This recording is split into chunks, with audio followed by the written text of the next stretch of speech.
ఆత్మబంధులందరికీ నా యొక్క ఆత్మ ప్రణామాలు.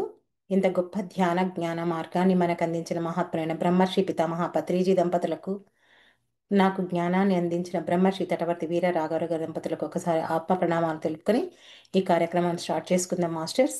మనం ఈరోజు ఆత్మానుభూతి ఎలా పొందుతాం అనే విషయం గురించి తెలుసుకుందాం.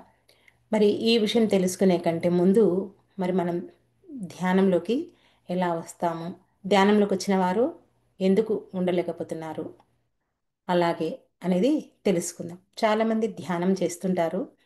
మరి వాళ్ళు చేసినప్పుడు సరి అయిన ధ్యానం చేస్తే, క్రమం తప్పకుండా చేస్తే వాళ్ళకు మంచి ఫలితాలు వస్తాయి. వాళ్ళు సరికాని ధ్యానం చేయడం వల్ల, ధ్యానం సరిగ్గా చేయకపోవడం వల్ల వాళ్ళకు ఏ ఫలితము రాదు. ఆ ఫలితం కనిపించకపోయే వరకు ఏం చేస్తారు అంటే వాళ్ళు ధ్యానాన్నే మానేస్తారు. మరి ఈ ధ్యానం మానేస్తే ఏంటి అక్కడ మనం ఆలోచించాల్సిందంటే, ఎవరైతే ప్రాపంచికపు ఆకర్షణకు లోనవుతారో అలాంటి వాళ్ళు మాత్రమే ఈ ధ్యానంలో స్థితం కావడానికి అవకాశం ఉండదు. ఎందుకంటే వాళ్ళకు ధ్యానం యొక్క విలువ తెలియదు. తెలియదు కాబట్టి ఆ ధ్యానానికి విలువ ఇవ్వరు. మరి చాలామంది ధ్యానం చేస్తుంటారు, కానీ మరి ఆ ధ్యానం కంటే ఎక్కువ చెప్పడం మీద ఆసక్తి చూపిస్తారు. అంటే జ్ఞానం అందించడానికి ఆసక్తి చూపిస్తుంటారు. ఆ, ఎప్పుడైతే ఆ ఆసక్తి చూపిస్తారో కరెక్టే, బాగానే ఉంటుంది. కానీ ఆ చెప్పిన మాటలకు ఎవరు విలువనివ్వరు. ఏదైనా సరే మనం ధ్యానం చేసి జ్ఞానాన్ని పెంచుకొని మొదట మనం ఆచరిస్తూ వాటిని ఇతరులకు చెప్పితే అప్పుడు మన మాటలు ఎవరైనా వింటారు, మన మాటకు విలువనిస్తారు. అందుకే చెప్తారు కదా, మా మహాత్ములు ఏమంటారు అంటే, మనం ఆచరించి చెప్పిన మాటలు గోడ మీది రాతల్లా ఉంటాయి, మనం ఆచరించకుండా చెప్పిన మాటలు నీటి మీది రాతల్లా ఉంటాయి. మరి మనం ఇప్పుడు ఆలోచించుకోవాలి, మనం ఎలాంటి మాటలు చెప్పాలి, ధ్యానం చేసి చెప్పాలా, చేయకుండా చెప్పాలా అని మనకు మనం ఆలోచించుకోవాలి. ఓకే, అందుకే ఎవరైనా సరే ధ్యానం చేసి జ్ఞానాన్ని పెంచుకొని వాటిని ఆచరిస్తూ ఇతరులకు చెప్పాలి.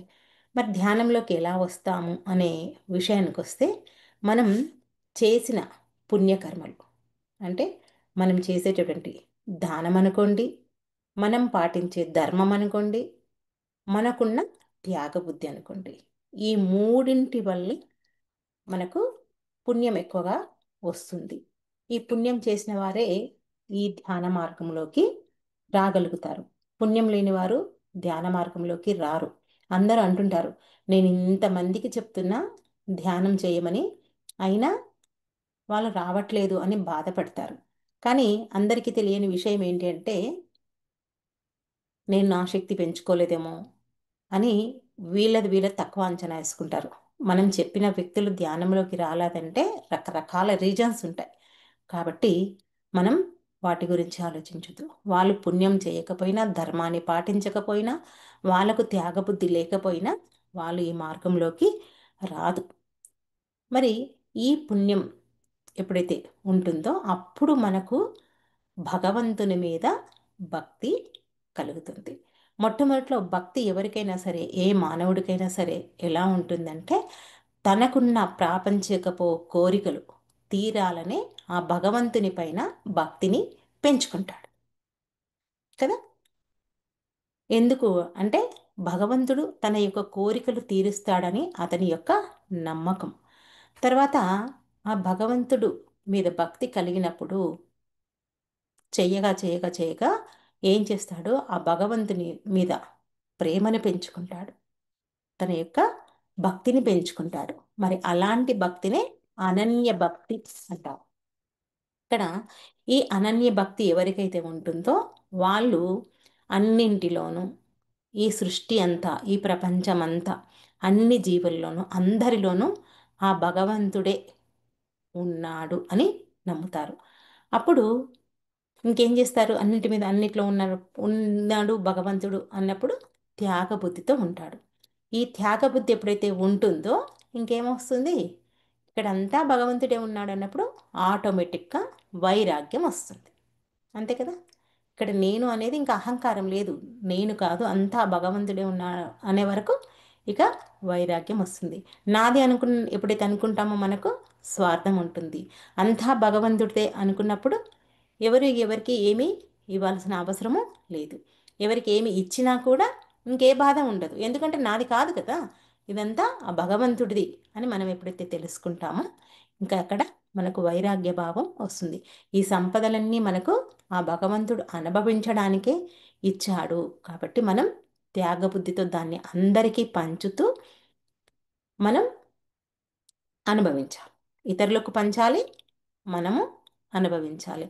మరి పోనీ అందరికి ఇవ్వకపోతే మనం చనిపోయినప్పుడు మనం వాటిని తీసుకెళ్తామా అనేది ఒకసారి మనం ఆలోచిస్తే ఏ చిల్లి గవ్వ కూడా మన వెంబడి రాదు అని ఎప్పుడైతే తెలుస్తుందో, ఈ వైరాగ్య భావం వస్తుందో అప్పుడు మనం సాత్విక గుణంలోకి వస్తాం.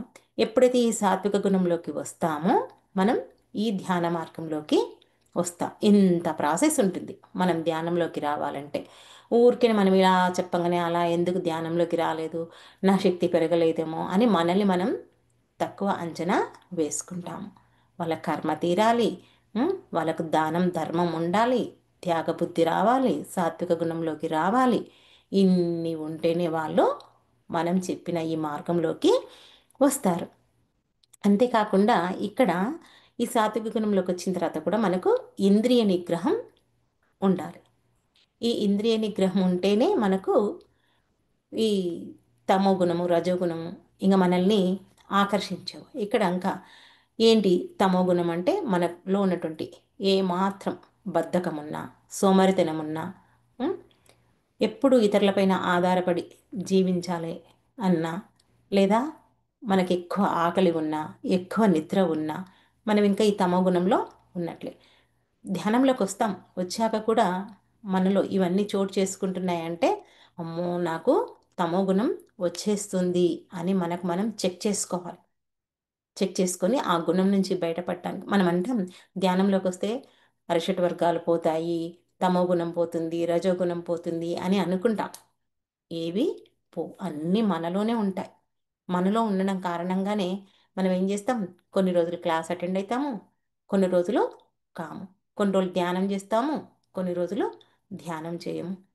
ఇవన్నీ ఎందుకు అవుతాయంటే మనలో ఆ గుణాలు ఉన్న కారణంగానే మనం ఇవన్నీ చేయడానికి అవకాశం ఉంటుంది. మరి ఇంకా రజోగుణంలో ఉన్న వారికి అహం కూడా తగ్గదు.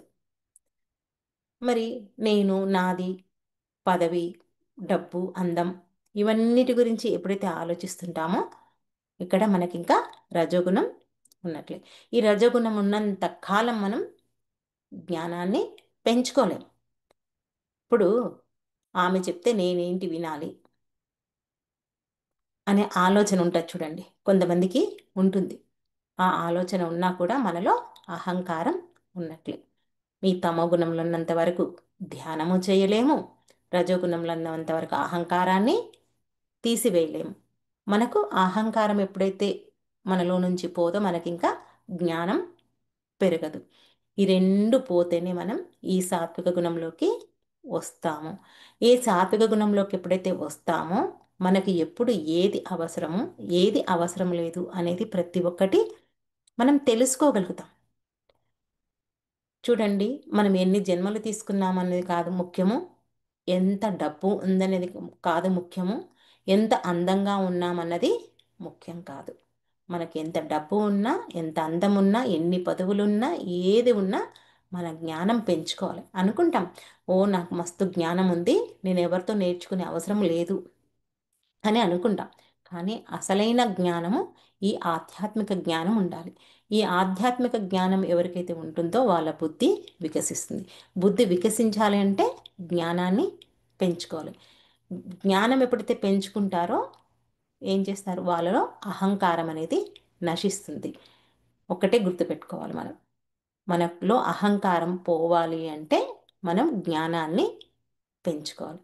ఈ జ్ఞానం పెంచుకోవాలి అంటే బుద్ధి వికసించాలి. బుద్ధి వికసించాలంటే మళ్ళీ ఇక్కడ ఏం చేయాలి, ధ్యానం చేయాలి. ఈ బుద్ధి వికసిస్తేనే మనకు గురువులు చెప్పిన విషయాలన్నీ మనకు అర్థం అవుతాయి. అందుకే మనం ప్రాపంచిక జీవితంలో కొన్ని పనులు చేస్తుంటాం. చేసినప్పుడు మనం ఏదైనా తప్పు చేస్తే మన వాళ్ళు అంటారు, ఏరా నీకు బుద్ధి లేదా, ఇలా చేశావు అని మనను ప్రశ్నిస్తారు. బుద్ధి లేకపోవడం వల్లే మనం అలాంటి పొరపాటు పనులు చేస్తుంటాం. కాబట్టి మనం ఈ బుద్ధిని వికసింపచేసుకోవాలి. తర్వాత ఇంకా మనకు సత్ప్రవర్తన ఉండాలి, సద్గ్రంథ పఠనము చెయ్యాలి, సత్శీలము ఉండాలి. ఈ మూడు కూడా మనం పాటించాలి. ఇక్కడ ఏంటి సత్ప్రవర్తన అంటే ప్రతి ఒక్కరిని మనం గౌరవించే విధంగా ఉండాలి.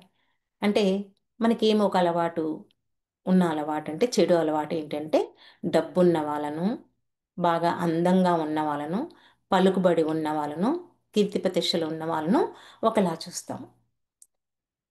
మనకంటే తక్కువ ఉన్నారనుకోండి, వాళ్ళతో మాట్లాడే మాటలు ఎలా ఉంటాయి? కదా. తర్వాత మనకి ఇష్టం ఉన్న వాళ్ళతో ఒకలాగా మాట్లాడతాము, ఇష్టం లేని వాళ్ళతో ఒకలాగా మాట్లాడతాం. ఇది సత్ప్రవర్తన కాదు.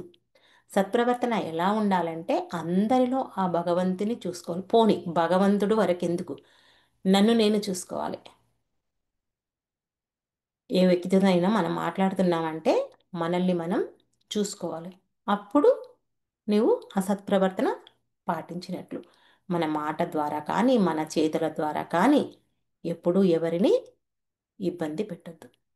ఇబ్బంది పెట్టకుండా మనం అందరిలో ఆ భగవంతుని చూడటానికి నేర్చుకోవాలి. అప్పుడే మనకు సత్ప్రవర్తన ఉన్నట్లు.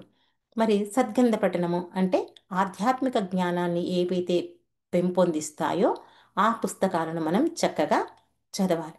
చదవడం వల్లనే మన బుద్ధి వికసిస్తుంది, ఎన్నో విషయాలు తెలుస్తాయి, ఎన్నిటినో మనం ఆచరించడానికి అవకాశం ఉంటుంది. నెక్స్ట్ సత్శీలం. సత్శీలం అంటే మంచి క్యారెక్టర్ ఉండాలి. మరి భగవద్గీతలో చెప్పినట్లు మనకు ఈ పంచమహాపాపాలు ఎవరు చేయవద్దు. పంచమహాపాపాలు అంటే హింస, దొంగతనము, వ్యభిచారము, జూదము, మద్యపానం. ఈ 5 పంచమహాపాపాలు. ఇవన్నీ లేకపోతే మనకు సత్శీలము ఉన్నట్లే. శీలం ఎంత గొప్పది అనే దానికి ఒక చిన్న ఉదాహరణ చూద్దాం. మహాభారతంలో ప్రహ్లాదుడు ఉమ్, దగ్గరికి ఎవరంటే ఇంద్రుడు వస్తాడంట. ఇంద్రుడు వచ్చేసి నాకు ఏమడుగుతాడు ఆయన అంటే నీ శీలం కావాలి అని అడుగుతాడంట. ఉమ్, కాదు కాదు, సారీ. ప్రహ్లాదుడి దగ్గరికి ఇంద్రుడు వచ్చి ఏమడుగుతాడంటే నీ సమస్త సంపదలు నాకు ఇవ్వాలి అని అడుగుతాడు. అడిగినప్పుడు ప్రహ్లాదుడు ఓకే ఇస్తాను కానీ నా శీలం మాత్రం ఇవ్వను అని చెప్తాడంట. అంటే శీలం ఎంత గొప్పది అంటే శీలం అన్నీ పోగొట్టుకున్నవన్నీ సంపాదించవచ్చు, కానీ శీలాన్ని మాత్రం మనం సంపాదించలేం. కాబట్టి అందుకని నేను శీలం దానం చెయ్యను అని చెప్పి చెప్తాడంట. మరి ఇటువంటి శీలం ఉన్నవాడికి లక్ష్మీదేవి ఎప్పుడూ వాడి దగ్గర ఉంటుందంట. శీలం ఉన్నవాడి దగ్గరే లక్ష్మీదేవి ఉంటుంది. మనం గమనిస్తే ఈ 5 అలవాట్లు ఉన్నవారి దగ్గర లక్ష్మీదేవి మొదట ఉన్నట్లే ఉంటుందంట. కానీ మెల్లిమెల్లిగా దానంతట అది వెళ్ళిపోతుంటుందంట లక్ష్మీదేవి. అందుకే ఈ 5 మహాపాపాలు. కాబట్టి ఇవి ఎవరి దగ్గర ఉండొద్దు. మరి ధ్యాన ధర్మాలు, దాన ధర్మాలు చేస్తే మనకు ఆ పుణ్యం వల్ల మనకు సంపదలు వస్తాయి. మరి అవి ఏ రూపంలోనైనా మనకు వస్తాయి. కాబట్టి అలాంటి మనం పాపాలు చేయొద్దు, మంచి పనులే చేయాలి. మంచి పనులు ఎప్పుడైతే చేస్తామో మనకు సంపదలు పెరుగుతాయి. ఈ పంచమహాపాపాల్లో చేశామనుకోండి మన సంపదలన్నీ దూరం అవుతాయి. మరి ఇక్కడ దానం చేయమని చెప్తున్నాం కదా. దానం చేయడం అంటే ఒక డబ్బునొకటే కాదు, మనకున్న వాక్కు కానీ మనకున్న శక్తి కానీ మనకు చేతనేంత ఏదైనా సరే మనం ఇక్కడ దానం చేయొచ్చు. ఈ దానం చేసినప్పుడే మనకు ప్రకృతి అన్నీ ఇస్తుంది. తెలుసు కదా మనకి ఏది చేతనవుతుంది అనేది ప్రకృతికి తెలుసు. తెలుసు కాబట్టి మనకు ప్రకృతి సహకారం ఇస్తుంది. అందుకే ఇస్తే వస్తుంది అనే విషయానికి ఒక చిన్న ఎగ్జాంపుల్ చూద్దాం. రామకృష్ణ పరమహంస ఏం చెప్పారంటే ఒక ఊర్లో మ్, ఒక తల్లి కొడుకు తండ్రి ముగ్గురు ఉంటారు. ఏ ఊర్లోనే అందరు ఉంటారు. వాళ్ళ గురించి చెప్పడానికి అర్థం కావడానికి ఒక ఊర్లో ఉంటారు. అయితే అతను ఒక 6 నెలలు పడవలో వెళ్ళి ఎక్కడికో వ్యాపారమో ఏదో చేయడానికి వెళ్తాడంట. వెళ్ళి వస్తాను, నేను డబ్బు సంపాదించుకొని వస్తా అని చెప్పేసి భార్యకు కొడుకుకు చెప్పేసి పడవలో ప్రయాణం చేసి వెళ్తాడంట. వెళ్ళిన 6 నెలలు అయినా కూడా అతడు తిరిగి రాడంట. రాకపోయేసరికి అందరు ఏం చెప్తారు, నీ భర్త చనిపోయాడు అని చెప్పేసి ఆమెకు చెప్తారంట. అయినా సరే ఆమె ఎదురు చూస్తూ తన కొడుకును పెంచుతూ జీవిస్తుంటుంది. జీవించినప్పుడు అనుకోకుండా వాళ్ళ ఆ నది సముద్రం దగ్గరే ఒక గుడిసెలాగా వేసుకొని జీవిస్తుంటారంట. ఒకరోజు సముద్రంలో ఒక పడవలో ఎంతోమంది అరుస్తున్నారంట. ఆ పడవ అలలొచ్చి కొట్టుకుపోవడానికి సిద్ధంగా ఉందంట, తయారవుతుందంట. అందరూ ప్రాణాలు కాపాడుకోవడానికి అరుస్తున్నారంట. అరిచినప్పుడు ఈమె కొడుకు ఉన్నాడు కదా, ఆ అబ్బాయి ఏమన్నాడంట, అమ్మ నేను వాళ్ళందరినీ నా పడవలో తీసుకొచ్చి కాపాడుతాను అంటాడంట. అంటే ఈమె అనుకుంటుందంట, మొదటే నా భర్త పోయిండు, మరి ఇప్పుడు నా కొడుకు నాకు దూరం, వీడున్నాడనే నేను జీవిస్తున్నాను, వీడు కూడా ఇప్పుడు దూరం అయితే ఎట్లాగా అని చెప్పేసి ఒక్క నిమిషం ఆలోచిస్తుందంట. ఆలోచించి ఇట్లా సరే అని చెప్పేసి సర్లే వెళ్ళు అని చెప్పి చెప్తుందంట. కొడుకు కోసం అలాగే ఎదురు చూస్తూ కూర్చుంటుందట. కూర్చున్నాక ఆ అబ్బాయి ఒక్కొక్కరిని తన పడవలో, చిన్న పడవలో ఒక్కొక్కరిని తీసుకొచ్చి యువతల ఒడ్డున వదిలిపెడతాడంట. వదిలిపెట్టిన తర్వాత చిట్ట చివరికి తన తండ్రి గారిని తీసుకొస్తాడంట. 6 నెలల నుంచి ఎదురు చూసిన తండ్రి రాని తండ్రి ఇప్పుడు ఈ పడవలో ఒక్కొక్కరిని దించిన తర్వాత తన తండ్రిని తీసుకొచ్చి వాళ్ళ అమ్మ దగ్గరికి తీసుకొస్తాడంట. తీసుకొచ్చి అమ్మ నేను ఎవరిని తీసుకొచ్చాను చూడు అని చెప్తాడంట. ఆమె చూసి ఎంతో ఆశ్చర్యపోయిందంట. ఇన్ని రోజుల నుంచి చూసినా మరి ఈరోజు నా భర్త నా దగ్గరికి వచ్చాడు అని చెప్పేసి ఆమె ఎంతో ఆశ్చర్యమయ్యి ఎంతో ఆనందానికి గురి అవుతుందంట. అంటే ఏదైనా సరే మనం చేసిన సహాయం ప్రకృతికి నచ్చితే మనకి ఏది కావాలో అది ఇస్తాడు అనే దానికి ఈ చిన్న ఉదాహరణ మనం తెలుసుకున్నాం. మరి ఇంతకెవరు ఆ అబ్బాయి, అలా సహాయం చేసిన అబ్బాయి అంటే అబ్రహం లింకన్ అంట. ఇదంతా ఎవరిది కథ అంటే అబ్రహం లింకన్. ఈయన ఎవరైనా సరే ఆపదలో ఉంటే వాళ్ళందరినీ కాపాడడానికే చూసేవాడంట. మరి అబ్రహం లింకన్ చాలా పేదరికంలో ఉన్న అబ్బాయి, వీధి దీపాల దగ్గర చదువుకునేవాడంట. అతను తను రాష్ట్రపతి అయినప్పుడు కూడా వాళ్ళమ్మ ఒక కోటు కుట్టించిందంట. ఎవరికి? అబ్రహం లింకన్కి. కుట్టిస్తే దాన్ని వేసుకొని వెళ్తున్నాడంట. కారులోనో దేంట్లోనో వెళ్తున్నాడంట. వెళ్తుంటే ఒక పంది బురదలో పడి దానిలో నుంచి బయటికి రావడానికి అది ఎంతో కష్టపడుతుందంట.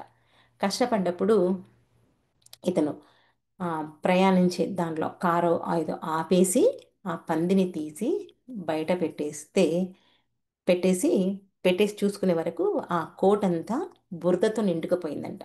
అంతే ఒక కుళాయి దగ్గరికి వెళ్ళి ఆ కోటునంతా శుభ్రపరచుకొని తన యొక్క ఆ పచ్చి బట్టలతోనే పార్లమెంటుకు వెళ్ళాడంట.